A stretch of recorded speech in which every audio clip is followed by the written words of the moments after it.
Caros amigos, estimados irmãos e irmãs do Ideal Espírita, o nosso bom dia, com votos de muita paz. Um prazer muito grande estar com vocês aqui de novo. A saudade já de bons meses que a gente não se encontra pessoalmente, né? Mas os afazeres, as exigências do cotidiano, muitas vezes nos impede a proximidade desejável. Então estamos nós aqui, a convite gentil da casa, para compartilharmos com vocês durante alguns minutos a respeito de um tema proposto que nós nominamos Balanço de Consciência. Eu trago de início também o abraço afetuoso dos companheiros do Grupo Espírita João Evangelista, lá de Vitória, de onde participamos, e também dos nossos pares da Federação Espírita do Estado, à qual emprestamos a nossa colaboração. Eu precisaria de uma ajuda de vocês. Para mim começar a funcionar o computador, tem uma senha.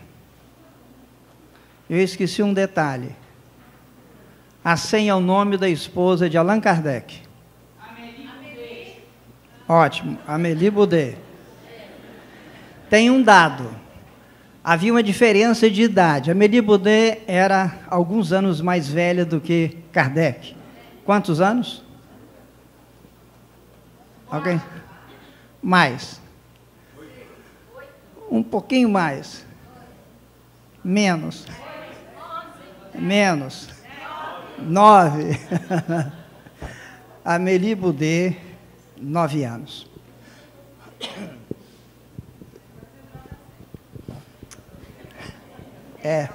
Vou ter que trocar assim. Não, mas entre nós não tem esse problema, não. Eu, como sempre digo entre os amigos, a minha vida é um livro aberto. A vida passada. Essa, não. Frequentemente imagino que todos nós pensamos um dia que seremos vitimados por aquilo que é denominador comum e derradeiro da vida. Essa alguma coisa que chamamos morte. Frequentemente penso na minha própria morte e em meu funeral, mas não num sentido angustiante. Frequentemente pergunto a mim mesmo o que eu gostaria que fosse dito então, e deixo aqui com vocês a resposta. Se vocês estiverem ao meu lado, quando eu encontrar o meu dia, lembrem-se de que não quero um longo funeral. Se vocês conseguirem alguém para fazer uma oração fúnebre, digam-lhe, para não falar muito, para não mencionar que eu tenho alguns prêmios. Isso não é importante, para não dizer o lugar onde estudei. Eu gostaria que alguém mencionasse aquele dia em que eu tentei dar minha vida a serviço dos outros. Eu tentei amar alguém. Eu tentei ser honesto e caminhar com o próximo. Eu tentei visitar os que estavam na prisão, vestir um mendigo, amar e servir a humanidade. Sim, se quiserem dizer algo, digam que eu fui um arauto de justiça, da paz, do direito. Todas as outras coisas triviais não têm importância. Se quiserem dizer isso, façam, por favor. Não quero deixar atrás nenhum dinheiro, coisas finas ou luxuosas. Só quero deixar atrás uma vida de dedicação. E isto é tudo o que eu tenho a dizer. Se eu puder ajudar alguém a seguir adiante, animar alguém com uma canção, mostrar a alguém o caminho certo, cumprir o meu dever de cristão, levar a solução para alguém, divulgar a mensagem que o Senhor deixou, então minha vida não terá sido em vão. Essa fala é atribuída a Martin Luther King, o protestante ativista político de renome internacional à época, mas cuja memória ainda passeia pela lembrança de todos nós, quando ele, como último discurso, deixou essa fala para os seus contemporâneos e que chega até nós, aqueles que lhe seguem os ideais de direitos civis à época dos negros na América do Norte. E eu fico me perguntando como seria bom que qualquer um de nós pudesse dizer isso. Não talvez num discurso solene, como ele, por circunstâncias da época, fez, mas na quietude do nosso silêncio, no canto do nosso quarto, no ambiente da nossa casa espírita. Seria muito bom que a gente pudesse ter essa lucidez de que, primeiro, como aprendemos com a excelente doutrina espírita, que a vida é perene. O corpo, sim, se desfaz no fenômeno natural, biológico da morte. Mas nós prosseguimos. Nós somos antecedentes ao corpo e consequentes à morte, ao nascimento e à morte. E a vida sempre prossegue. E para fazer uma reflexão dentro do tema proposto, e tendo por pano de fundo essa fala do extraordinário Marte, à época dos direitos civis dos negros na América do Norte, a gente traz para os estimados amigos e irmãos alguns apontamentos, algumas reflexões, certamente nada de novo, porque não temos de nós mesmos, mas nos servindo primeiro da excelente mensagem do Consolador prometido por Jesus, o Espiritismo, e alguns outros pontos que nós colhemos dos benfeitores espirituais que ao longo das últimas décadas, através da mediunidade lúcida, maravilhosa, do sempre saudoso Francisco Cândido Xavier, deixou para nós. O Espiritismo, evidentemente, nos dá uma contribuição de extraordinário valor nessa busca incessante e permanente de nos melhorarmos, para atender aos anseios naturais do autor que lemos há pouco, e transferindo isso para nós, porque é um desejo legítimo, convenhamos. Eu diria que nós devemos ter esse desejo. A gente traz alguns apontamentos aqui e começamos com 3 questões de O Livro dos Espíritos. Recordemos que O Livro dos Espíritos é a obra central da doutrina espírita. É a primeira obra editada, da qual depois se desdobram as demais. O Livro dos Médiuns, o Evangelho segundo o Espiritismo, o Céu e o Inferno e a Gênese. E nós encontramos na questão, por exemplo, 469, um apontamento dos benfeitores espirituais que dizem, eu trago aqui em síntese a resposta, diz o seguinte: o meio para neutralizar a influência dos maus espíritos é praticando o bem e pondo em Deus toda a vossa confiança. Tenhamos atenção para o detalhe. Para a gente crescer, como é o propósito de todos nós, para a gente atingir ao longo do tempo, nessa epopeia extraordinária das reencarnações, a plenitude, a felicidade plena que todos nós estamos fadados, indispensável que a gente aprenda a caminhar na experiência do mundo com razoável equilíbrio, não com aquela possibilidade ou ideação do santo, que nada ataca, nada influencia. A vida não funciona dessa forma. Todos nós, querendo ou não, estamos sob a influência do outro, sim, encarnados e desencarnados. E a gente chama atenção para um ponto da resposta dos espíritos, o meio para neutralizar a influência dos maus espíritos. Quando a gente fala espírito, natural, imaginamos o desencarnado, não é? A alma, o indivíduo que desencarnou. Mas eu sempre procuro trazer também as lições para a nossa realidade da agora. Trabalhar com o pé no chão. Quando ele fala influência dos maus espíritos, o mau espírito ele pode estar desencarnado ou encarnado. Evidentemente que nós temos ao nosso lado, no cotidiano, espíritos amigos, generosos, fiéis, bons, maus, equivocados, terrivelmente sofredores. Então, essa proposta que a entidade nobre faz para nós é no sentido da gente construir recursos, e cada um de nós tem a sua maneira de fazer isso, para evitar o domínio desse chamado espírito mau, o equivocado. Em essência, o nosso irmão, porque todos somos irmãos perante Deus. E a gente chama atenção também para a palavra bem, praticando o bem. O que é o bem?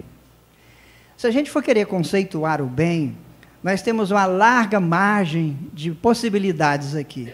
Eu vou ficar com o que me oferece nesse particular, de novo, o Livro dos Espíritos, na questão 630. Dizem eles, o bem é tudo que é conforme à lei de Deus. E o mal, por exclusão, tudo o que se distancia da lei de Deus.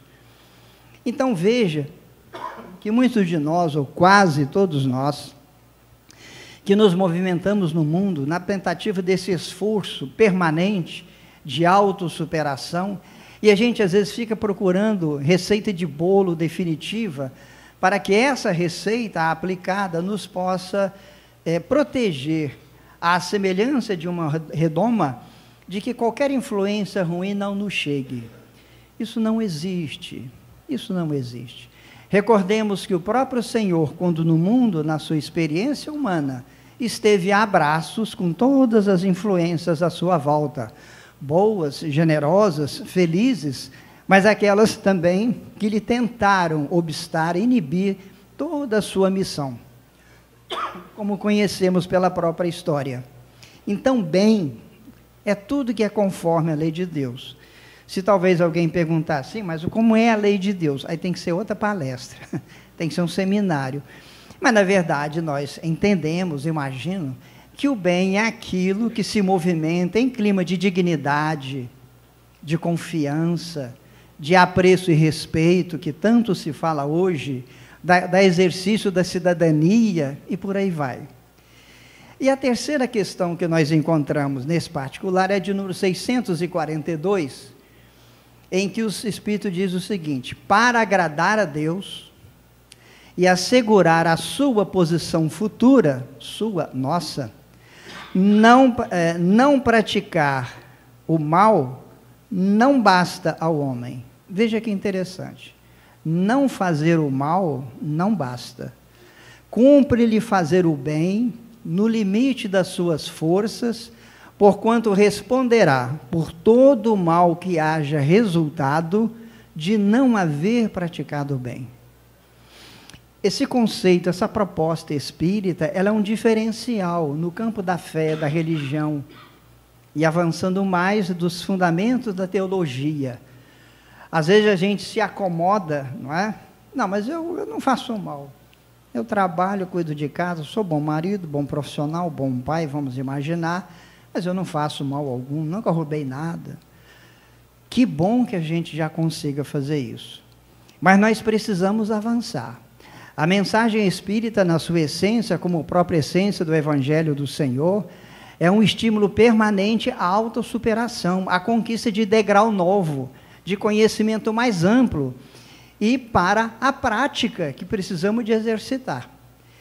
Invariavelmente, temos repetidas vezes nas mensagens, muitas delas, a necessidade do exercício do bem. Em outras palavras, fazermos com as próprias mãos. Que a gente não se permita ficar tão somente encantado com a mensagem que nos comove, com o romance que nos leva à lágrima, com os estudos que fazemos, essenciais, fundamentais, mas não nos permitamos ficar nisso. Na comodidade do nosso conforto, da cadeira bem posta, a gente precisa movimentar as lições. Precisamos dar o testemunho das lições que recolhemos da mensagem espírita, no âmbito, eu diria, quase sagrado da nossa casa espírita. Não é sem razão que o apóstolo Tiago, já encontramos lá na Bíblia, que a fé sem obras é morta. Então precisamos da fé como nutriente natural das nossas forças, da nossa possibilidade, para que a gente se sinta motivado com coragem, para que a gente exercite a solidariedade efetiva. E como eu sempre repito, e eu falo para mim, só que eu estou com o microfone e vocês escutam, mas tudo que eu estou falando é para mim. A gente precisa de começar isso dentro de casa, no ninho familiar. O primeiro e excepcional laboratório na construção dos caracteres humanos, como sempre nos ensinam os benfeitores espirituais. E esse para agradar a Deus, talvez possa soar, não é? Como que o Senhor da vida precisasse de agrados. Esse agradar não tem esse sentido. Na verdade, agradar a Deus aqui, porque o que a gente faz deve estar de acordo com as leis que Ele, Deus, estabeleceu. Então, exercitar o bem, para que a gente se melhore continuamente, e dessa forma, ao nos melhorarmos, a gente se distancia, ou os espíritos se distanciam de nós. Agora, convenhamos, também dentro dos fundamentos espíritas, essa coisa de nós não queremos a presença, a proximidade, seja de espíritos ou de pessoas, né, que estejam um pouco ou bastante distante das nossas convicções, dos nossos ideais, tem que ser visto com muito carinho, porque eles, se estão assim na nossa retaguarda, precisam do nosso apoio, da nossa compreensão, do nosso estímulo. Não sei se os amigos anotam, quando a gente, por exemplo, lê a série de André Luiz, muito conhecido no meio espírita, como também é de Emmanuel, mas vamos ficar na de André Luiz, invariavelmente, o relato que ele faz da realidade do mundo espiritual, e que aqui nós somos uma cópia, notem, invariavelmente todos os benfeitores, instrutores espirituais, aquelas almas generosas que nos servem de referência para caminhar e chegar lá, eles sim se situam, se domiciliam em ambiente de paz, de quietude, de renovação para melhor. Mas onde eles atuam? Aonde tem problema. Fazendo uma comparação bem próxima da nossa realidade. O médico, gastando, estudando, se formando, doutor, especialidade aqui e ali, mas a quem ele vai atender? Ao mundo feliz onde se situa? Não. Ele vai dar o seu testemunho aonde tem dor, onde tem problema. Então é para nós compreendermos, particularmente nós espíritas, que apesar de tudo que sabemos, de todo o empenho que façamos, seja na nossa casa, no nosso dia a dia, os problemas que surgem, os desafios que aparecem, a lágrima que chega, são convites generosos da vida para a gente dar o testemunho. Como é que eu vou provar? Não é para Deus, não. Como é que porque Deus não precisa disso. Ele sabe. Como é que eu vou provar para mim mesmo que, por exemplo, eu estou a caminho para adquirir realmente o clima da bondade interior? Se eu só conviver entre aqueles que me amam ou me suportam, é muito fácil, imagino, vou criar aqui uma situação, né? Esse convívio meu com vocês, quanto carinho, quanta gentileza. Agora, vai morar comigo, não é? Entende? Então nós precisamos de ter essa visão além, não é? Sair dessa moldura fechadinha de que ao frequentarmos a casa espírita, tomarmos a água fluidificada, tomarmos o passe, por aí vai, a gente fica quase que protegido definitivamente de qualquer problema ou situação desafiadora. Não, não é assim. Se nós estamos melhor preparados, a vida vai nos conduzir em ambientes ou situações tais, nos solicitando a colaboração na construção do bem, da fraternidade, da paz. Aonde a vida nos coloca. Na família, aqui no nosso ambiente da casa espírita, no local de trabalho, no grande ambiente social, no momento de lazer. Todo momento da vida é oportunidade de exercício do bem. É esse exercício, essa prática consciente, sistemática, não com o sentido de barganha. Tipo, Senhor, eu vou fazer isso, vou fazer aquilo, vou suportar A ou B, conto contigo. Nós estaremos negociando com a divindade.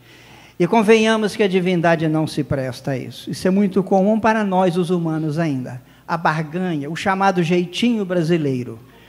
A excelência do ideário do Senhor, da sua mensagem, o que vale dizer de Deus, é a dignidade sob qualquer aspecto. É a ética em qualquer condição. Não existe meia ética. Não existe meia dignidade. Então é o esforço continuado que a gente vai aprendendo a fazer para esse trabalho de superação. E há que termos, sim, invariavelmente, situações desafiadoras. Eu trago aqui um apontamento da veneranda Joana de Ângeles, que no livro O Homem Integral faz a seguinte pontuação: o nascimento da consciência se opera mediante a conjunção dos contrários. Sem essa dualidade dos opostos, certo, errado, belo e feio, claro, escuro, e por aí vai. Sem essa dualidade dos opostos que leva à reflexão, não há aumento real de consciência. E quando Kardec pergunta, também lá no Livro dos Espíritos, aos benfeitores da humanidade, onde Deus inscreveu as leis de Deus, as leis naturais, qual é a resposta? Na consciência. Então podemos dizer em justa medida que todos nós já temos intrínseco dentro de nós, na essencialidade do ser, tudo que é bom, belo, justo e em paz. Só que cada qual precisa de desenvolver essas potencialidades para ser um coparticipante, um cooperador da própria divindade na construção de um mundo melhor.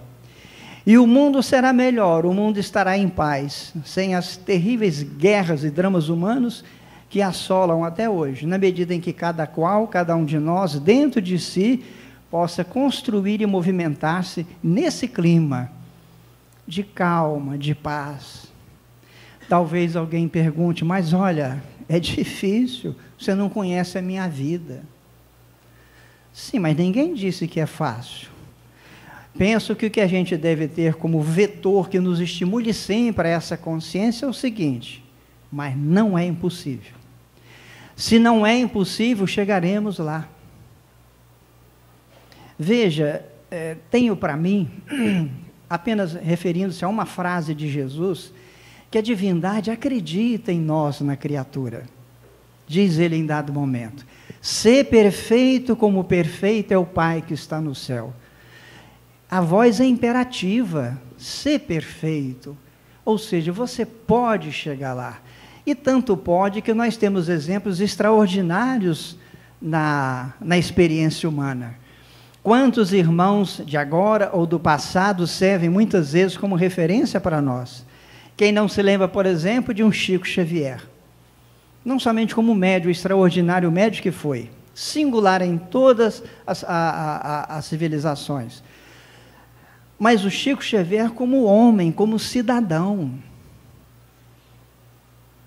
Não é verdade? Divaldo Franco, estou citando os mais conhecidos, né? E a gente pode remontar ao passado também, os pioneiros da grande mensagem redomadora do pensamento humano. Então, na verdade, nós precisamos ainda desses chamados contrários. De outra maneira, precisamos de desafios educativos. Sem esse esforço, sem os desafios que surgem aqui e ali, a tendência nossa é acomodar. E a vida não comporta acomodação, rotina e quietude permanente. Todos nós precisamos de algum tempo, é verdade, de quietude, de calma, mas invariavelmente a vida, logo depois, nos exige atenção. Então, se a gente se afina muito bem, se sente feliz com a mensagem espírita que professamos, com a casa que frequentamos, que bom, mas não nos assustemos com os problemas que às vezes se avolumam à nossa volta, e a gente pergunta, mas como? O que é que eu tenho que fazer mais? Sou palestrante, sou médico, dou passo, bebo ar frutificada, estudo todo dia lá na casa espírita. O que eu preciso de fazer mais? Sempre há algo mais a fazer. E quando a vida nos oportuniza a chance de melhora, não é para nós, com certeza, nos aquietarmos e, como eu sempre digo, ficar nessa zona de conforto. A zona de conforto que muitos de nós têm, e é preciso, mas é temporária. É apenas o bastante para nós nutrirmos de novo com outras energias para prosseguir adiante. O próprio Jesus deu esse exemplo. E no inverso, estou recordando aqui de uma fala muito ligeira do Chico Xavier, que nós encontramos no livro O Evangelho de Chico Xavier. Muito interessante. Ele traz uma experiência sua com Emmanuel, o seu grande benfeitor e guia, e lá pelas tantas ele diz o seguinte: Emmanuel me ensina que eu tenho direito a apenas 3 minutos por dia. Eu falei 3, não foram 13. 3 minutos por dia para ficar aborrecido. Além disso, é complicador. E a gente, às vezes, se permite ficar aborrecido 3 horas, 3 dias, 3 semanas, 3 anos, 30 anos. Sabe, são pontuações que a gente precisa de absorver e refletir. Não apenas achar bonito, não apenas entender que nos encanta. E o sempre lembrado também André Luiz, num livro chamado Opinião Espírita, ele diz o seguinte lá, em determinado momento: espírita, preste atenção na fala dele, espírita que não progride durante 3 anos sucessivos, permanece estacionário. É quase uma sentença, né? A moldura é quase uma sentença acusatória. Mas olha, é um convite amoroso, amigo, sensato, objetivo, claro. Espírita que não progride durante 3 anos sucessivos, permanece estacionário. Como é que nós estamos? Isso é um dever de casa que eu vou deixar para os estimados amigos aqui. Vamos tentar fazer um passeio, uma retrospectiva ligeira dos últimos 3 anos. Como é que eu estou hoje, passados 3 anos? Estou mais otimista? Minha fé mais robustecida? Compreendo melhor situações e pessoas? Me empenho mais na casa que me acolhe? Minhas mãos são mais operosas no bem? Qual é a qualidade da minha fala, do que eu penso, dos meus sentimentos? Veja, é dessa forma. Como nós encontramos de novo no Livro dos Espíritos, conhece-te a ti mesmo. Uma resposta extraordinária que vara séculos. O curioso é que Kardec pergunta assim a essa resposta: conhece-te a ti mesmo. E fala assim: mas como é que eu faço isso? E a entidade fala, sugere: faça como eu. Quando no mundo encarnado, ao final do dia, eu fazia um balanço da minha experiência, do meu cotidiano. Onde o meu equívoco, onde os meus acertos, o que fiz e não devia, onde eu me omiti, mas de maneira sincera, para que dessa forma a gente vai descobrindo esses nichos de equívocos que todos temos para corrigir, e também potencializar aqueles momentos bonitos que todos nós temos. Gente, nem tanto à terra e nem tanto ao mar. Não somos santos, é evidente. Mas, não sei se eu estou sendo ousado aqui, olha, não somos também demônios. Já nos permitimos, por exemplo, nos reunir como agora e ouvir uma palestra, refletir na mensagem que chega, nos ficarmos embevecidos com um momento de canto, de cultura. Não é verdade? Todos nós aqui ansiamos por sermos melhor. Se é verdade que o mundo está numa fase de transição dolorosa, porque é impositiva e natural, mas há um extraordinário movimento de benemerência. Hoje em dia, com essa possibilidade do WhatsApp, eu chamo Zap. Eu sou do milênio passado, né, gente? Você não imagina a dificuldade que eu tenho para dedilhar, né? Mas com essa facilidade imensa, como se espalham em questão de segundos ou minutos mensagens bonitas, boas, estimulantes. Nós precisamos de nos engajar nisso, para não ficarmos alienados e na expectativa de que, no ambiente do clima da mensagem espírita que abraçamos, já fazemos tudo o que devíamos. Não. É o passo primeiro, é começar a conhecer para o extraordinário processo de transformação. E aí fiquei eu pensando dentro dessa proposta de um balanço de consciência, o que trazer para nós. Então eu vou trazer aqui coisas muito simples, muito comuns, nada de novidade, nada de extraordinário. A gente descobriu no livro Meditações Diárias de Francisco Cândido Xavier, mas o Espírito Emmanuel, uma mensagem muito interessante, e que ele começa dizendo o seguinte: desânimo em ação espírita é francamente injustificável. Às vezes a gente sequer dá a entender que às vezes os grandes entraves para a nossa ascese espiritual são aqueles problemas, delitos, quase crimes de largo porte, ainda que a sociedade não saiba, mas de largo porte, severamente doloridos, indiscutivelmente que é. Mas olha, eu vou trazer aqui 4 referências para a gente meditar um pouquinho. Eu sempre procuro comparar com a nossa prática humana, né? Esse prédio, por exemplo, que nos oferece segurança e conforto, mas ele não está inteiro aqui. Ele é feito de quê? Por exemplo, de vários milhares de tijolos, coisas miúdas. Precisou da argamassa, do cimento, para uni-los.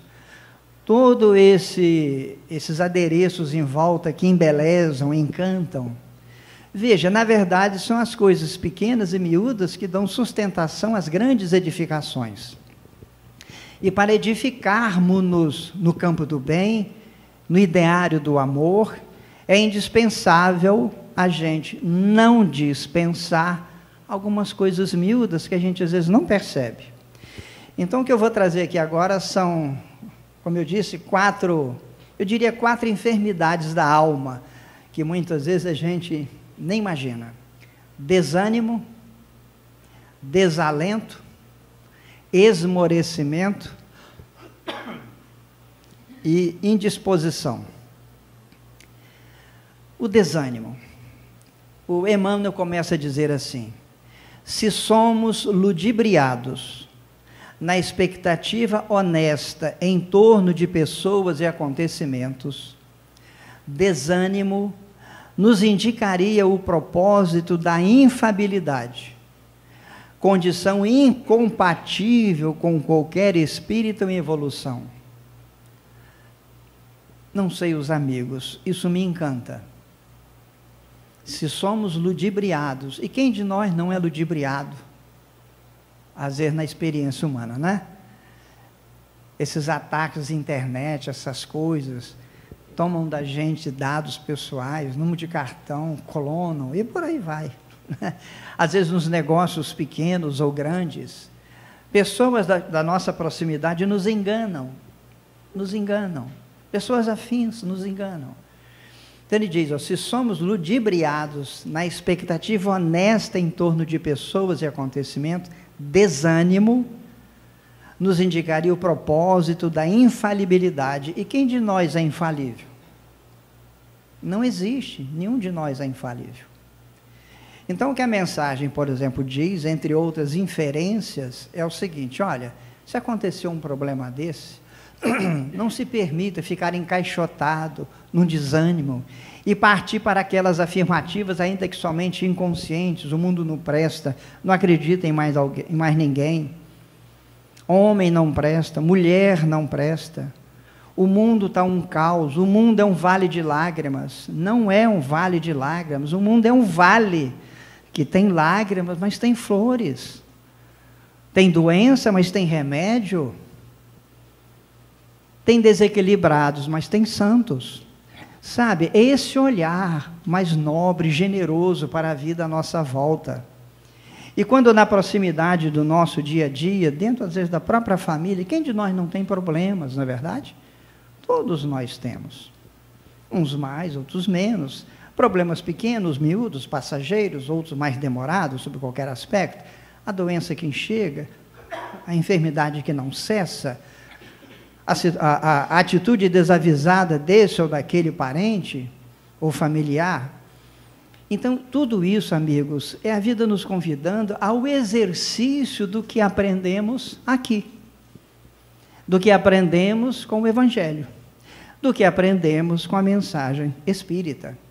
Então, o desânimo, que aparentemente é coisa muito simples, mas relembrando de novo o que eu disse sobre Chico Xavier, a gente pode ficar desanimado apenas 3 minutos. Se passar disso, pode nos adoecer. Porque começa a minar as nossas resistências.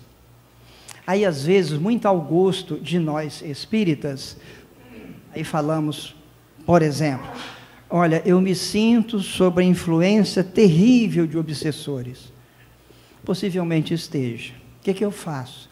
Aí eu diria talvez o seguinte, para começar, saia do desânimo, porque é atrativo. A gente se movimenta no mundo, em qualquer dimensão da vida, em clima de sintonia, de solidariedade, de emoções, sentimentos, perspectivas da vida. Então, que a gente não se permita isso. Não está dizendo aqui, claro, gente, que ninguém fica um pouco triste, aborrecido, não é nada disso. Ninguém é de borracha ou de plástico. Movimentemos-nos com o pé no chão. Mas que o desânimo não seja realmente um quadro patológico e que às vezes a gente não percebe. Ainda que a gente não fale, ainda que a gente não demonstre, mas intimamente ele está instalado. São as perspectivas fúnebres que a gente se permite ter. Daí a pouco, depressão. Não sabemos por quê. Daí a pouco, aquelas vozes, aquelas tentativas sistemáticas, severas, para deixar a vida. Por quê? Sabe, tem muitas variáveis. Não é só isso aqui, mas o desânimo não. Procuremos nos superar. Que a gente sinta, a lágrima chegue, senta, chora num canto. É importante, nós precisamos de fazer isso. Porque nós não somos perfeitos, não é verdade? O segundo, diz Emmanuel, se incorremos em falta e caímos em desalento,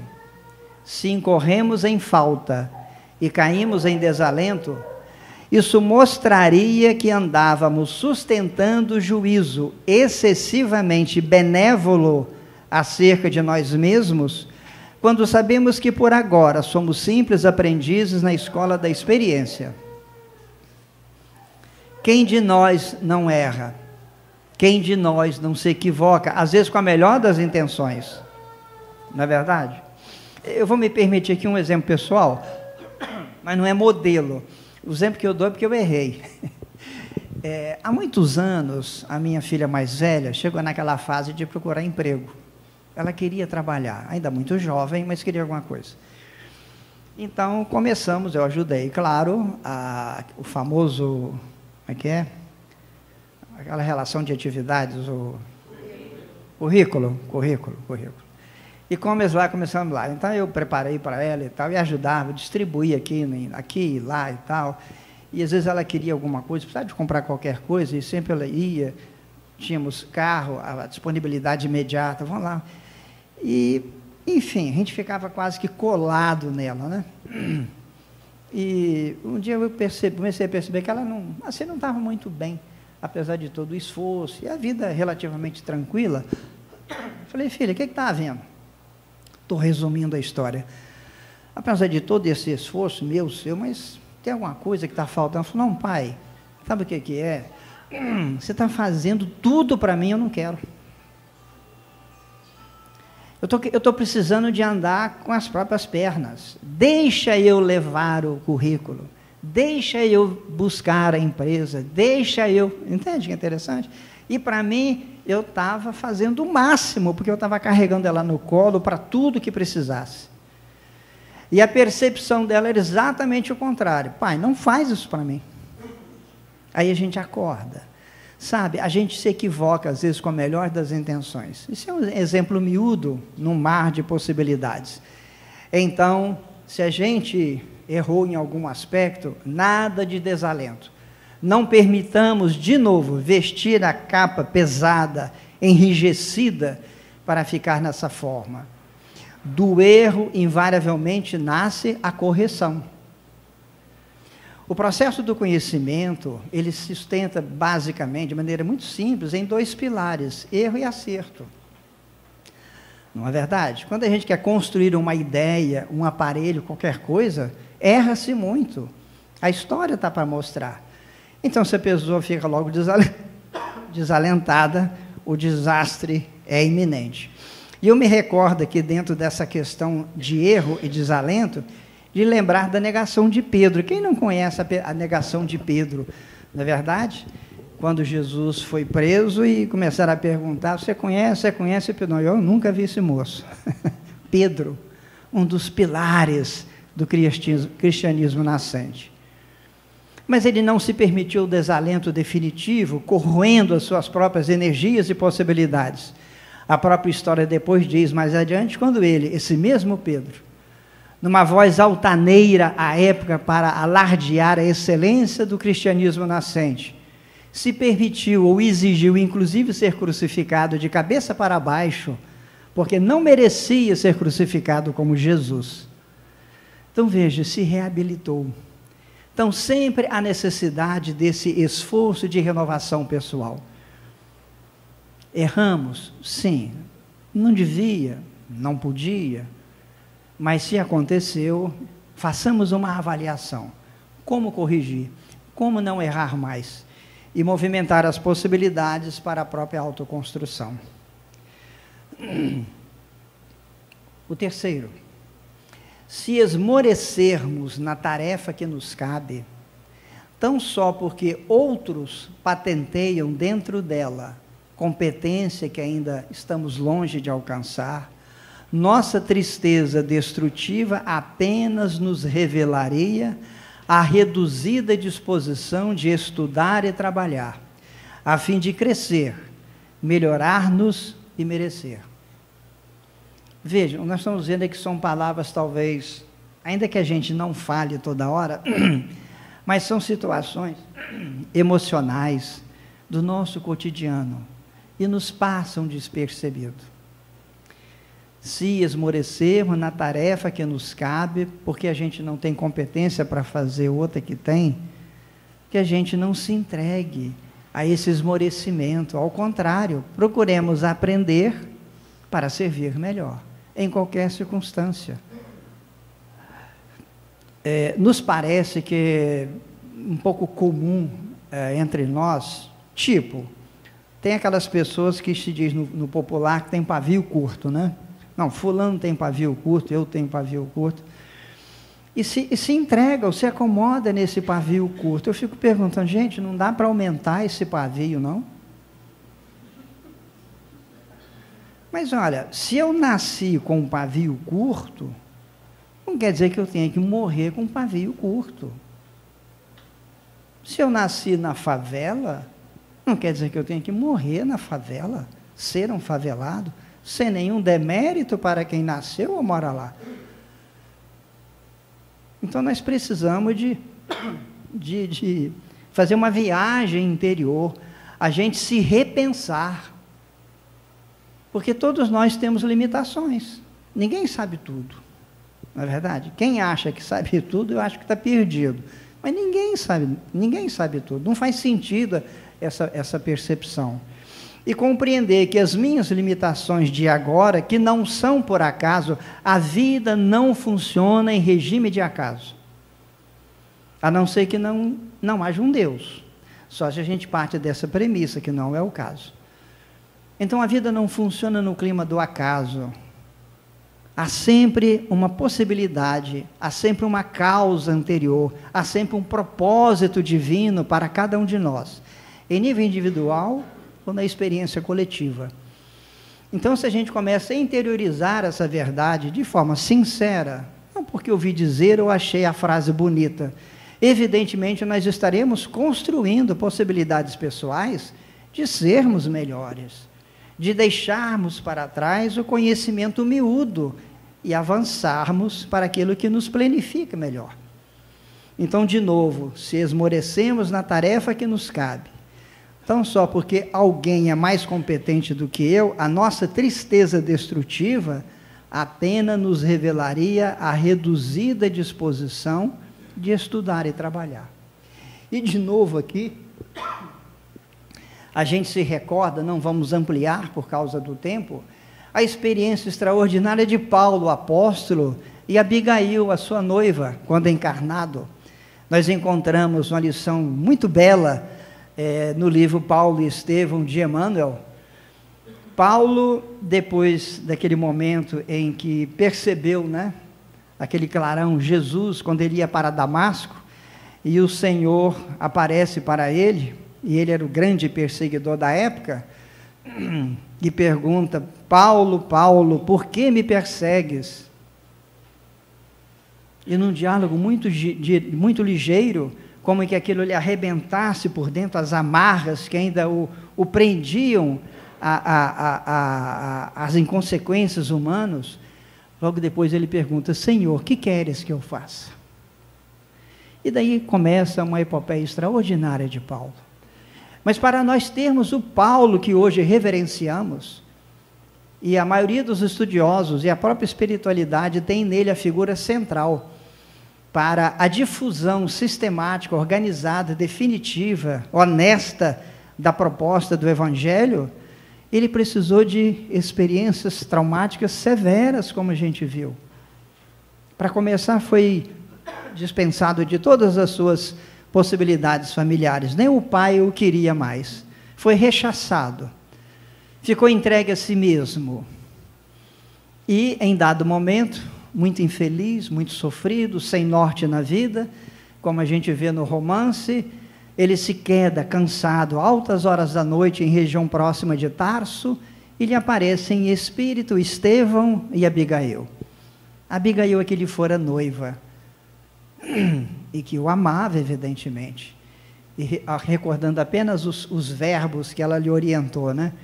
Ela dizia para ele, ama, trabalha, espera, perdoa. Os verbos são imperativos. A gente precisa de fazer, a gente precisa se movimentar. E a gente faz isso em qualquer lugar. Qualquer lugar. A dois, numa família, numa multidão. E o beneficiário primeiro somos nós mesmos. E por fim, o que eu estou chamando aqui de enfermidade da alma, né? O benfeitor fala assim, se nos desnortearmos em amargura pelo fato de algum companheiro nos endereçar advertência determinada, tal atitude somente nos evidenciaria o orgulho ferido, inadmissível em criaturas conscientes das próprias imperfeições. Ou seja, aprendamos a acolher a crítica. Se ela é devida, absorvamos a lição. Se ela é indevida, se ela é inconsequente, não nos permitamos ficar sofridos porque alguém me criticou por isso ou aquilo. A crítica, ninguém gosta de crítica, evidentemente, né? Deve ser bem desconfortável, via de regra, né? Mas olha, a crítica deve ter esse outro olhar. É um alerta invariavelmente amoroso. É porque muitas vezes quem nos critica não sabe como fazê-lo. Estou lembrando aqui um exemplo, muito simples. Eu sou espírita, ele aqui não é. Eu sou reencarnacionista, evidente, ele também não é. Então surge a oportunidade de uma conversação qualquer. E ele, dentro das suas convicções legítimas, falou, para mim esse negócio de reencarnação, isso é balela, história da carochinha, não está aprovado, a ciência desconhece, por isso. Aí eu, o espírita convicto, fala com ele assim, não, você está equivocado, a reencarnação é uma realidade. Quando eu falo, você está equivocado, cria uma barreira. Numa linguagem popular, chamei para briga. Eu construí um muro que impossibilita diálogo, entendimento, cooperação. Vou voltar à fita, vou repetir a história. Estamos conversando, e ele fala a mesma coisa, que reencarnação não existe, é bobagem, não faz sentido, na Bíblia não tem, Jesus nunca falou sobre isso. E talvez eu pudesse começar de outra forma. Olha, os seus argumentos são muito interessantes. Entretanto, abrir o diálogo. Ontem de manhã, pegando uma reportagem de rádio, o assunto era família, e falando sobre o desafio do diálogo, principalmente com o jovem, né? Por nós, os chamados mais velhos, com ou sem cabelo. E a entrevistada fala, pois é, muitas vezes o jovem chega, às vezes, de manhã cedo ou muito tarde, e a mãe ou o pai logo pergunta, e aí, como é que foi? Se é hora de chegar, problema à vista. De repente ela podia falar de maneira diferente. E aí, filho, como foi lá a festa com os amigos? Tudo bem? Ainda que tenha sido um desastre. Mas você abre diálogo.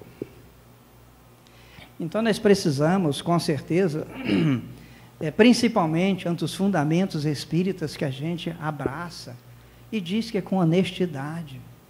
Botamos rosa no peito, reverenciamos Kardec, deve ser assim. Mas sabe, amigos, é atender na essência a necessidade de melhora pessoal. Esse balanço de consciência que pode abrir um espaço muito largo para outras reflexões, é por aí, coisa miúda, coisa miúda.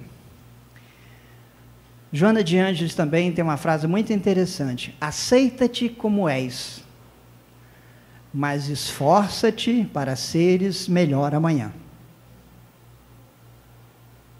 Hoje em dia, de um bom tempo, né? O chamado culto ao corpo, reverência à imagem, nos atormenta.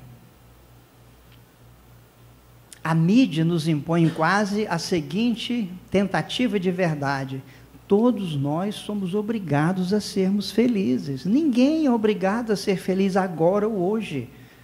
Até porque o clima de felicidade é diferente para nós. Então nós temos de fugir disso. Pé no chão, equilíbrio emocional. E ele finaliza, é preciso recordar que por enquanto nós, os seres vinculados à Terra, somos alunos no educandário da existência e que os espíritos bem-aventurados, em níveis muito superiores ao nosso, ainda caminham encontrando desafios da vida e do universo, e perseveram no esforço de aprender.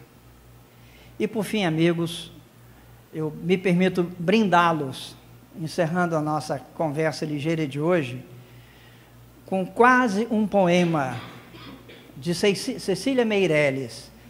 Cecília Meirelles, carioca, nasceu em novembro de 1901 e desencarnou no Rio em 1964. Ela foi jornalista, pintora, poetisa, professora. Inclusive descobri na internet várias poesias, depois de desencarnada, espírito, né? Através de um médium,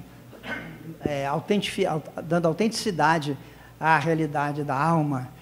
E ela diz em dado momento o seguinte, de certa forma sintetiza, eu imagino, o que a gente conversou há pouco. Não sejas o de hoje, não suspires por ontens, não queiras ser o de amanhã, faze-te sem limites no tempo. Vê a tua vida em todas as origens, em todas as existências, em todas as mortes. Isso é espiritismo puro, ela não sabia. E saiba que será assim para sempre. Não queiras marcar a tua passagem, ela prossegue. É a passagem que se continua, é a tua eternidade. É a eternidade, és tu. Muita paz.